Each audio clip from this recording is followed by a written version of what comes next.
For me, my mental health issues started as early as I can remember. I remember being in elementary school and walking down the sidewalk and thinking that I couldn't veer from the very center of the sidewalk. If I stepped a little bit to the left or a little bit to the right, then something horrible was going to happen that day.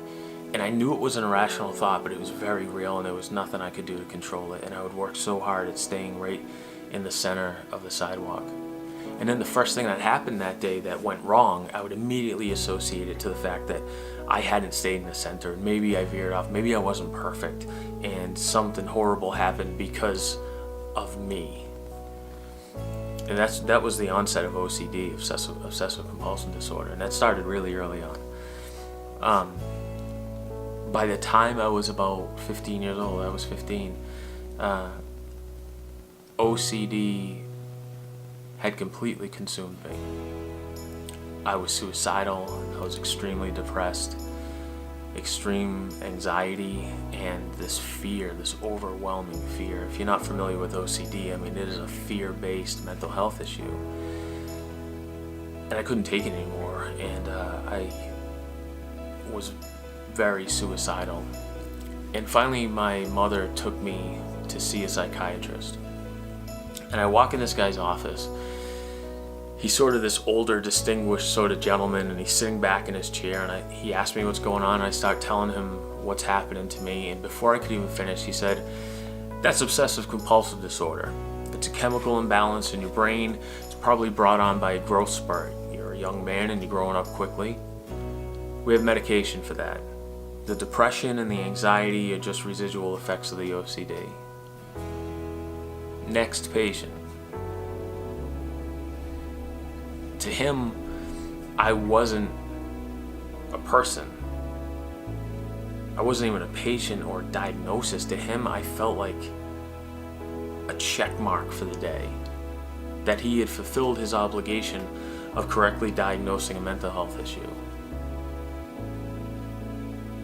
I've been through a lot of things in my life, very significant moments. I remember my wedding day with my wife, and we have 2 children now.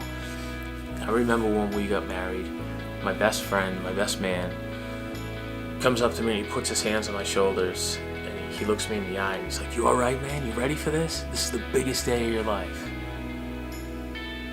I'm like, yeah, I'm ready.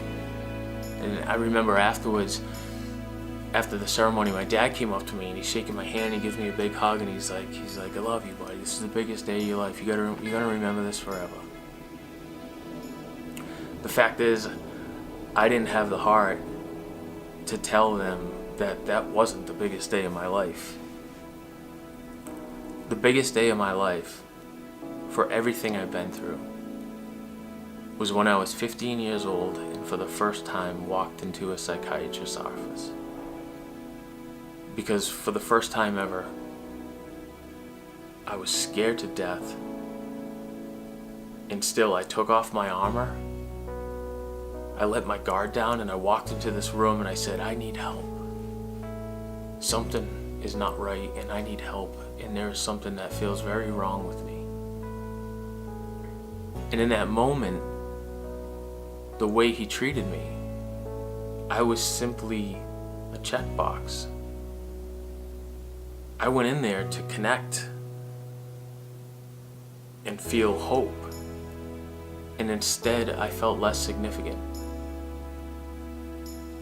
That was the biggest day of my life because that was my introduction to the mental health system.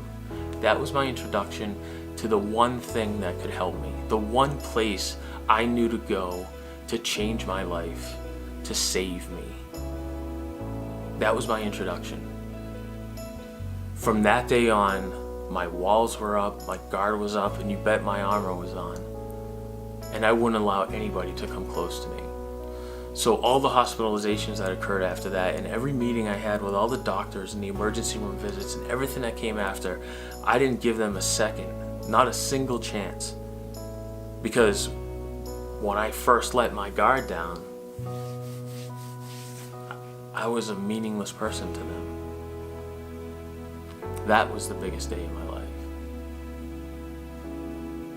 if there's any advice I could give to the mental health field and mental health community, is that as difficult as it is to go about your job and to go about your career and do what you do, and I know it's hard, I know hearing the stories are very difficult and meeting people with such pain is very difficult, but we have to remember that to us it may be a 10 o'clock appointment, but to the person sitting on the other side of the desk, it may be the biggest day of their entire lives.